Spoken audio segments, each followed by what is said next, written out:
The security guard's hand was already on Marcus Webb's arm when Diana Ashworth turned to make sure the room was watching. She had called this particular moment into being herself.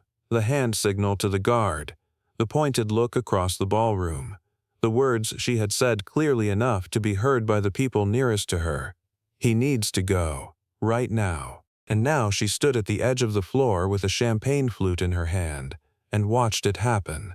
A maintenance worker in a gray uniform being guided firmly toward the service exit.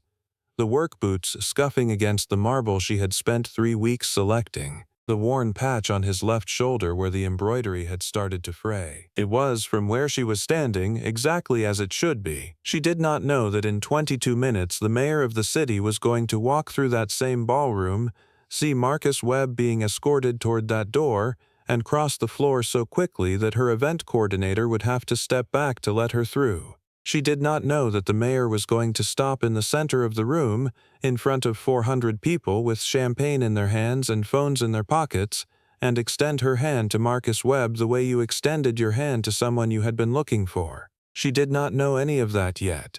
She was watching a maintenance worker leave her party, and she was satisfied. What happened in those 22 minutes would not be something she could undo. If you've ever worked twice as hard as everyone in the room and been made to feel like you didn't belong there, this one's for you. Subscribe and stay with us. Marcus Webb had a system for Saturdays, and it was the same every week without exception. He picked Lily up from his sister's apartment by 4:30.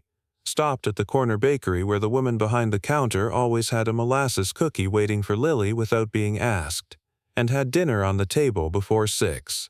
After dinner, Lily did her reading while Marcus reviewed the maintenance logs from the Hargrove Hall, the event venue on Caldwell Avenue where he had worked the facility's crew for 3 years. By 8, Lily was in bed. By 8:15, the apartment was quiet. It was not a glamorous life.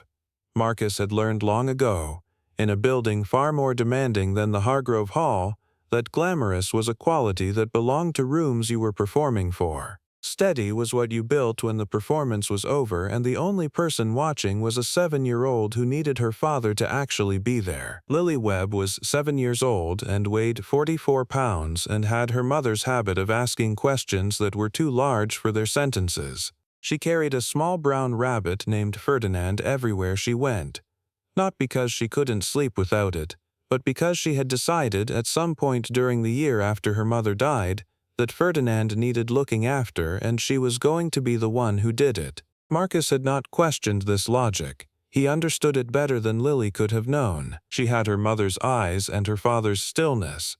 She watched everything. She was the kind of child who sat quietly at the edge of adult conversations and remembered everything that was said 3 weeks later when no one else did. Marcus was 43 years old.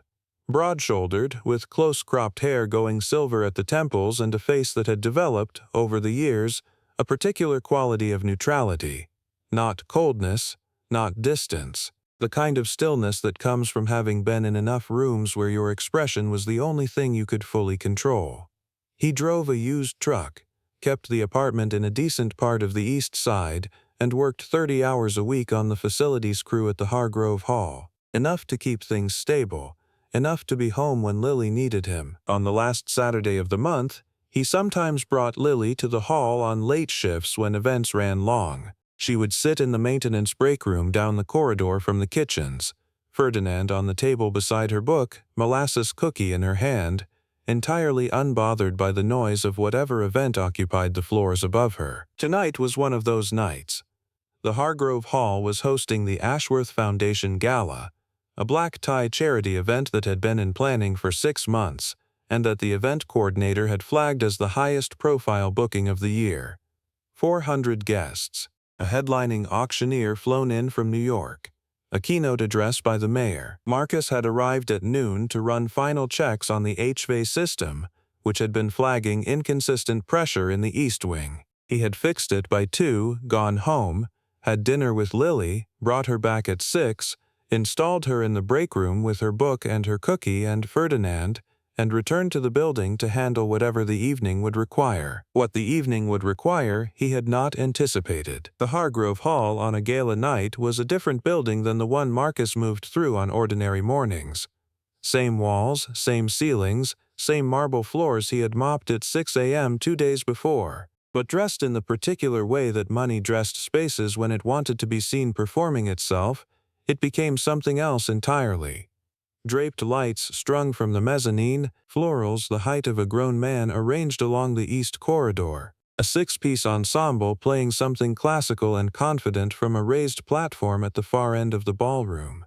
The smell of expensive perfume layered over warm bread and something floral and practiced. Marcus moved through it the way he always moved through it, against the walls, through the service corridors, past the conversations and the glasses being lifted and the laughter calibrated for effect. The kind of invisible that maintenance workers learned because the alternative was to be noticed in a way that was never comfortable. He had mopped these floors.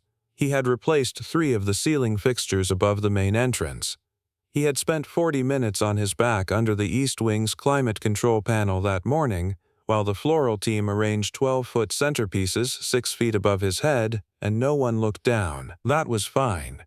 He had stopped expecting people to look down a long time ago. Diana Ashworth had been at the hall since 4 in the afternoon, overseeing setup with the focused energy of someone who had organized this event in her mind for 9 months, and was now in the process of verifying that reality matched the version she had been carrying. She was somewhere in her late 50s, slender, impeccably turned out, with the particular confidence of a woman who had arrived at a point in her life where the environments she occupied adjusted to her rather than the other way around. She chaired the Ashworth Foundation, which her late husband had founded and which she had run for 12 years since his death.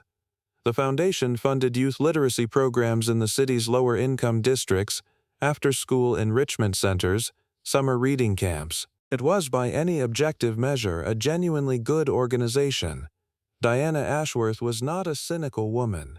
She believed in the work. She funded it generously and worked it hard. The gala tonight would raise enough to open 3 new program sites in the spring. None of that made her good at seeing the person in front of her when the person in front of her did not look like the people she was used to looking at. By 7:30, the room was full, and the evening was running the way she needed it to run.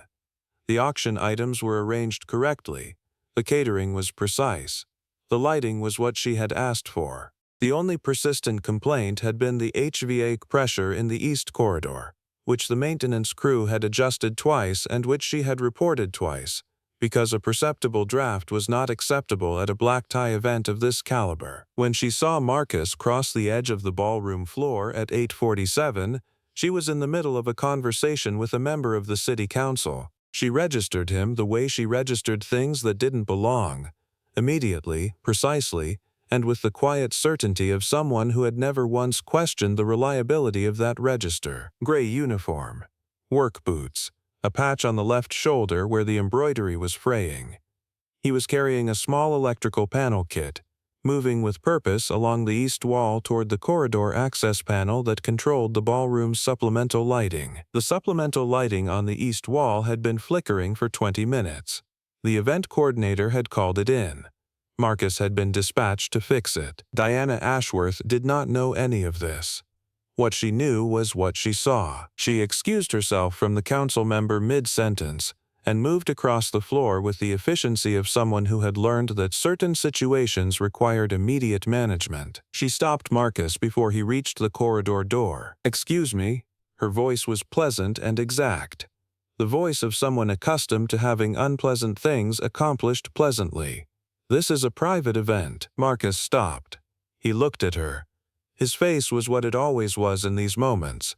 Unhurried, attentive, giving nothing. "I know," he said. "I'm with the facilities team. The supplemental lighting on your east wall has been—" "I'm aware of the light." She cut him off without raising her voice, which was in some ways worse than raising it. "That's been handled." It had not been handled. Marcus knew this because he was the person dispatched to handle it, and he had not handled it yet. "Ma'am, I was called in by your event coordinator to—" "My event coordinator didn't have authority to bring maintenance staff through the main floor during the event." She smiled the kind of smile that believed it was being generous. "I'm sure you understand. We have 400 guests. This is not the moment for—" Her eyes moved briefly to his uniform, to his boots, to the toolkit in his hand, and back to his face, completing the sentence without finishing it. This. Marcus looked at her steadily. He thought about explaining that the service corridor was blocked by the catering staging, and that the only access point to the east wall panel was through the main floor. He thought about mentioning that the supplemental lighting controlled the ambient temperature sensors in the east wing, and that if it continued to flicker it would trigger a building alert requiring a full system reset mid-event. He thought about several things he could say that were factually accurate and professionally relevant. He said, "I can wait until the event wraps if you prefer. The lighting may resolve on its own." Diana looked at him for a moment. "I would prefer," she said carefully, "that you wait somewhere else." "Of course," Marcus said.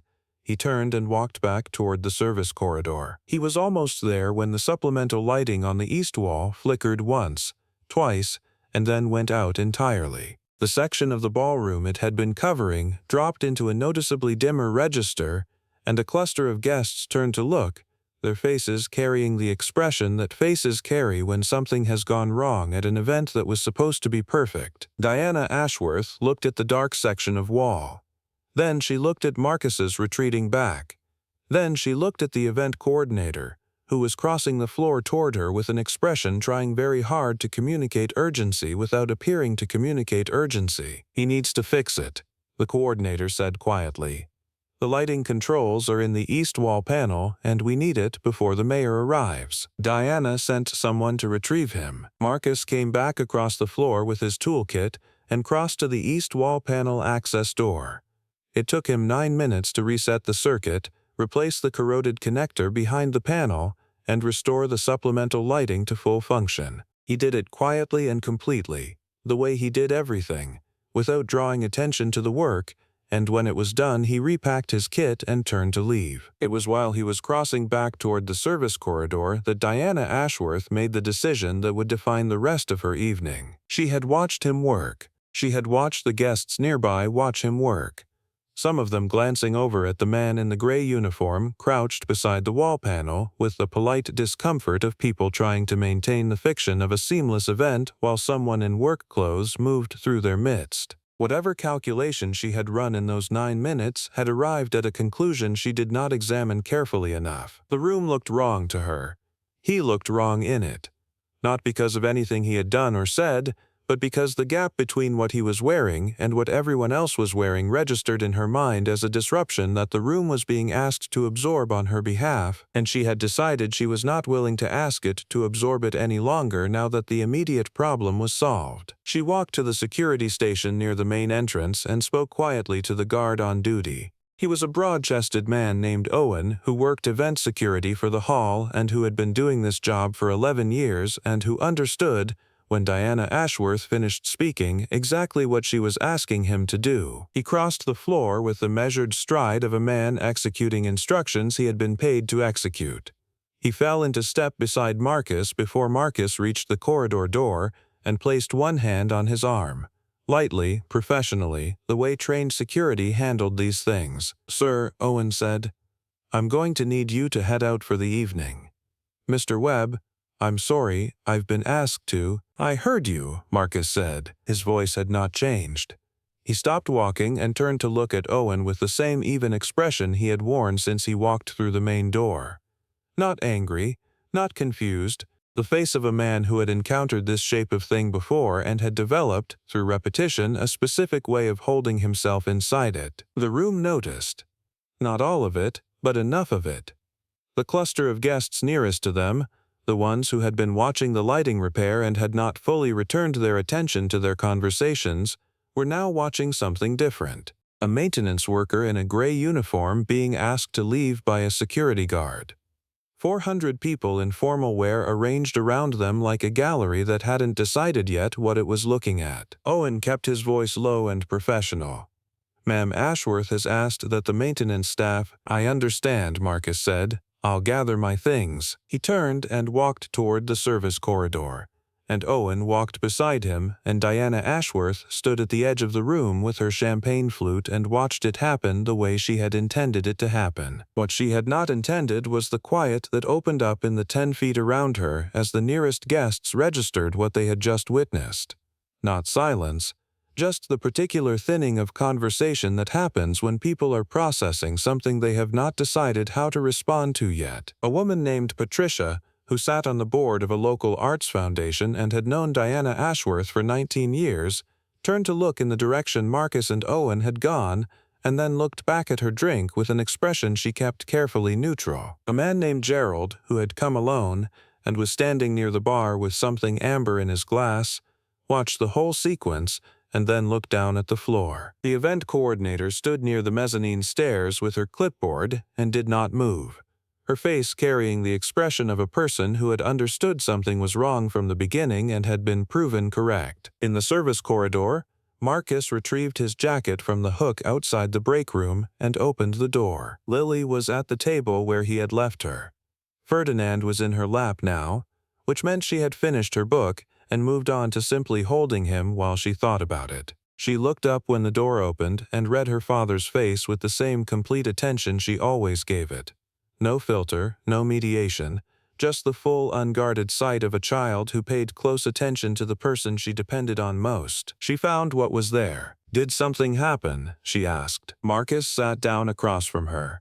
He looked at his daughter's face, at Ferdinand tucked against her chest, at the cookie crumbs on the table. He felt the thing that lived underneath the neutrality. Not anger, not bitterness, something older and quieter than either of those. The thing his own father had called the weight. The thing you carried in rooms where you had been decided upon before you opened your mouth. "Something small," he said. "Nothing you need to worry about." Lily considered this with the careful seriousness she brought to most things. Then she held Ferdinand a little tighter, both hands wrapped around his worn plush ears, the way she held him when she was thinking rather than asking. "Are we leaving?" she asked. Marcus looked at her. He thought about it honestly, the way he thought about most things, without pretense. He could leave. He had done his work. The system was running. He had no technical obligation to stay. He thought about the 12 years he had put into this city before he ever set foot in the Hargrove Hall.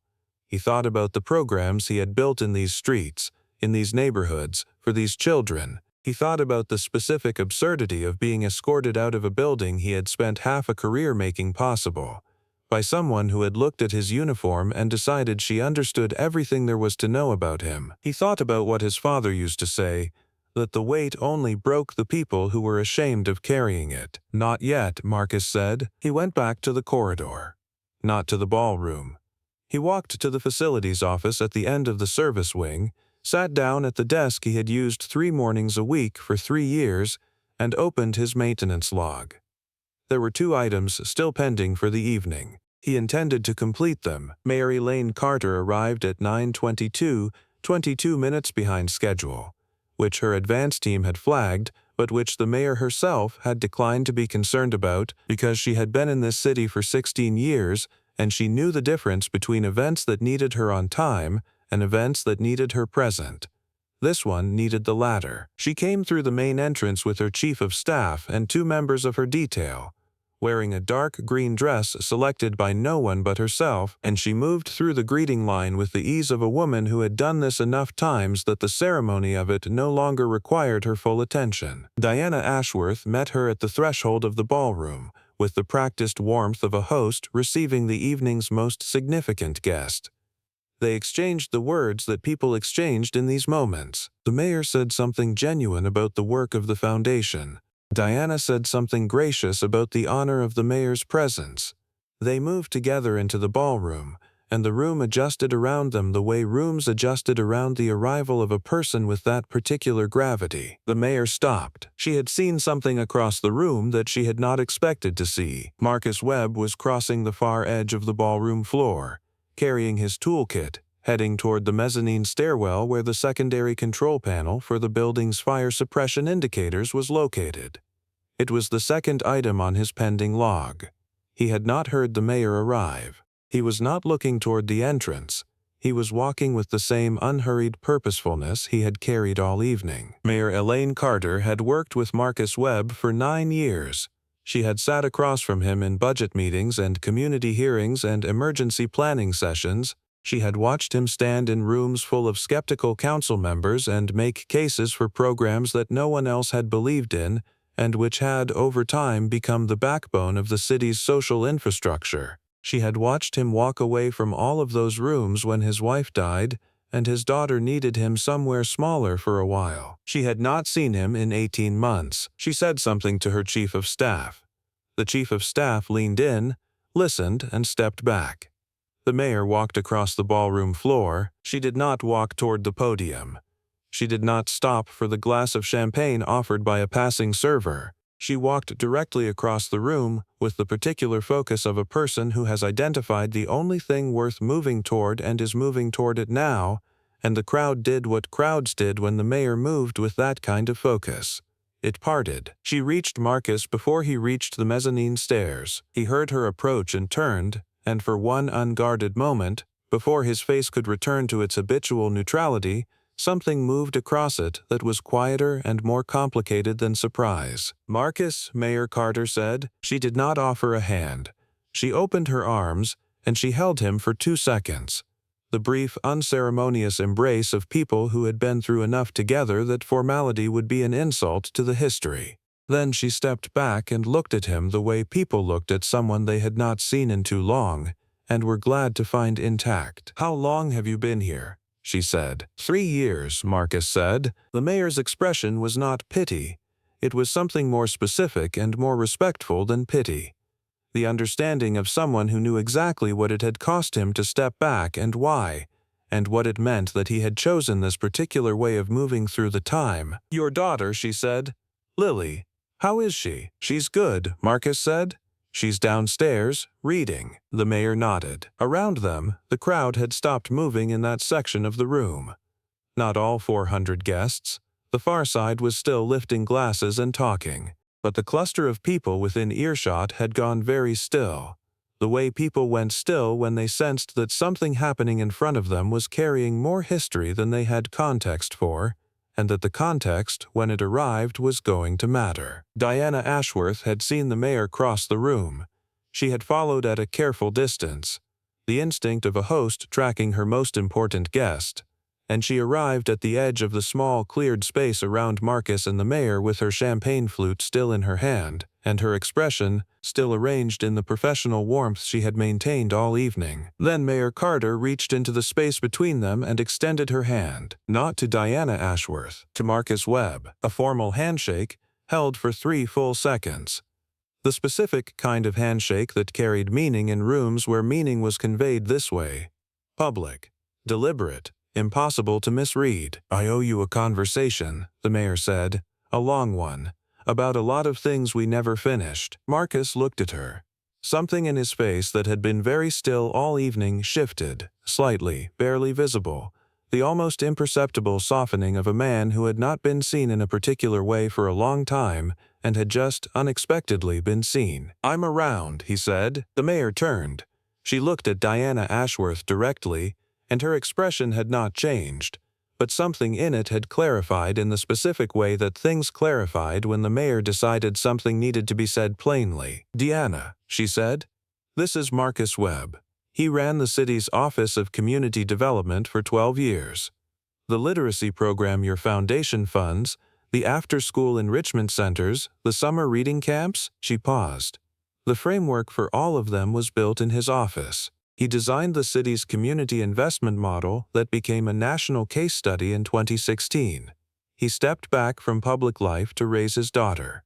A second pause, quieter than the first. "He works here now." Diana Ashworth looked at Marcus Webb, really looked at him, maybe for the first time all evening. His uniform, his toolkit set down at his side, his face which had held the same expression through all of it.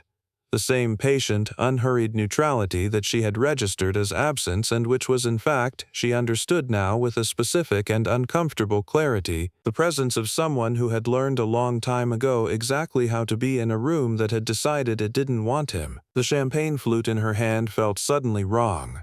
The weight of it, the temperature of the glass, the easy elegance of holding it, all of it suddenly wrong in a way she couldn't have explained and didn't need to. A woman named Rachel, seated 4 feet away, who had been recording on her phone since the moment the mayor crossed the room, had now been recording for 68 seconds. The evening did not end the way Diana Ashworth had planned it. It ended with the mayor giving her keynote from the podium while Marcus Webb stood in the back of the room, jacket on, toolkit at his feet, and listened.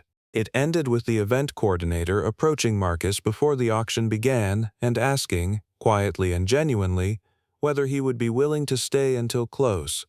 Not because they needed the maintenance, because something in the room had shifted, and his presence in it was something no one had any longer any interest in removing. He stayed. When the mayor came off the podium, she found him at the edge of the room, and they talked for 20 minutes the way people talked when there was too much to say and they had decided to begin with the most recent things and work backward. She told him about the 3 new program sites the foundation was funding in the spring. She told him they were looking for someone to chair the implementation committee, someone who understood both the policy architecture and the on-the-ground reality of how these programs actually functioned when they were working and when they weren't. Someone who had built this infrastructure from the beginning. Marcus listened. His face was what it had always been. Still, attentive, carrying nothing that wasn't real. "I have a 7-year-old downstairs reading a book," he said. "I know," the mayor said. "The position works around that. It's what we built these programs for in the first place." She held his gaze. "Think about it." He told her he would. Diana Ashworth approached them before the evening was over. She came without her champagne flute.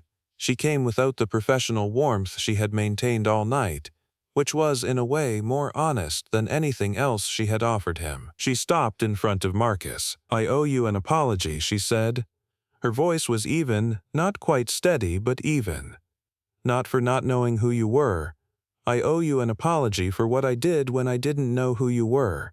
Those are different things.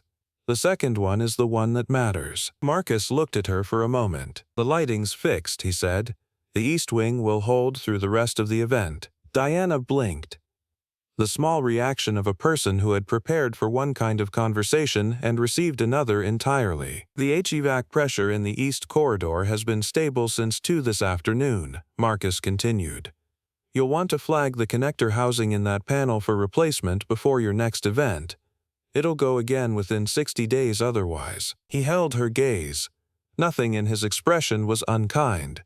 Nothing in it was performing forgiveness either. It was simply the expression of a man reporting what was true and leaving everything else where it lived. "Thank you," Diana said after a moment. Marcus nodded once. He went to get Lily. She was still at the table when he opened the break room door. Ferdinand was in her arms now rather than on the table, which meant she had been waiting long enough to want him closer. She looked up when her father came in and read his face with the same complete attention she always gave it. This time, what she found there was different from what she had found 2 hours ago. Not relief exactly. Something quieter than that. The specific stillness of a man who had been in a room that had underestimated him and had simply waited, without anger, without performance, for the room to catch up to itself. "Ready?" Marcus said. Lily looked at Ferdinand, then at her father, conducting some kind of internal consultation. "Ferdinand's ready," she said seriously. Something in Marcus's face that had been still all evening shifted, just slightly, just once. They walked out of the Hargrove Hall through the main entrance. Marcus had used the service entrance every other time he had come and gone from this building. Tonight he used the main entrance because it was the door closest to where his truck was parked, and Lily was tired and he was carrying his toolkit and his jacket, and Ferdinand, whom Lily had handed to him for safekeeping while she put on her coat. The night air was cold and clean after the warmth of the ballroom. Lily took Ferdinand back when they reached the truck, buckled herself in with the practiced efficiency of a child who had been doing her own buckle for 2 years, and was asleep before they left the parking structure. Marcus drove home through streets that were quiet at this hour, the city doing what cities did after midnight, settling into the version of itself that only appeared when the events were over and the crowds had gone home. He thought about the mayor's offer. He thought about the program sites and the implementation committee and all the things that were still unfinished in the architecture he had spent 12 years building. He thought about Lily asleep in the back seat with Ferdinand in her arms. He didn't decide anything that night. He drove home and carried his daughter up to her bed without waking her, and set Ferdinand in the crook of her arm, and sat on the edge of her bed in the dark for a moment, the way he had sat since the year her mother died, listening to her breathe, making sure she was there, making sure he was there. He thought about what the mayor had said. He thought about the building he had left, and the building he had come back to, and the strange way things found you again when you had been still long enough for them to catch up. He turned off the light and went to bed. 3 weeks later, Marcus Webb accepted an appointment as chair of the Ashworth Foundation's Implementation Committee, a position requiring 12 meetings per year and ongoing consultation on the design of the 3 new program sites opening in the spring. He accepted on one condition: he kept his position at the Hargrove Hall. His supervisor looked at him carefully when he said this, and asked whether that was really what he wanted. Marcus said yes without hesitation. The work he did on the facilities crew was honest and it was real, and it was the work that kept the rooms running for the people who used them. He did not need to be in the room in a different capacity to know that the work mattered. He had always known that. That had never been the question. The question was whether the room knew it. He had decided a long time ago that the room's knowing was not his responsibility to manage. He was at the Hargrove Hall on a Tuesday morning 6 weeks after the gala, replacing a section of conduit in the East Wing corridor, when Diana Ashworth came through for a walkthrough of the spring event setup. She was with her event coordinator and 2 board members, moving through the space with the focused efficiency he had observed on the night of the gala. She saw him working. She stopped. The board members stopped behind her, slightly confused by the pause. Marcus was on one knee, access panel open, working with the measured care of someone who knew exactly what he was doing and did not need an audience to confirm it. He looked up when he felt her stop. "The East Wing connector," he said, "told you it had 60 days. Diana looked at the panel. She looked at him. For a moment something worked behind her eyes. Not the professional warmth she had deployed all evening at the gala, but something more careful and more genuine than that. The expression of a person who was still figuring out how to be different than she had been, and who had decided that figuring it out in private was not sufficient. "Thank you for doing that," she said, meaning the panel.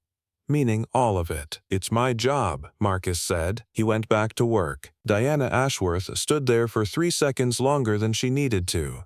Then she turned to her event coordinator and said something quiet, and they moved on down the corridor. Marcus replaced the connector housing, closed the panel, checked the indicator, and moved to the next item on his log. The floor was clean. The systems were running.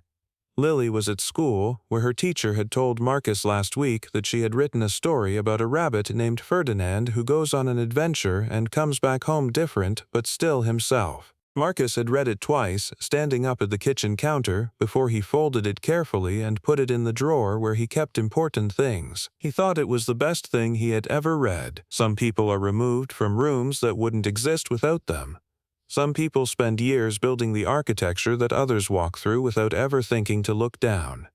Dignity is not something you prove by announcing it. It's something you carry, quietly, without performance, into every room regardless of what the room decides to do with it. And sometimes, not always, but sometimes, the room finally looks up. If this story stayed with you, subscribe. There are more stories like this one coming, and they're worth being here for.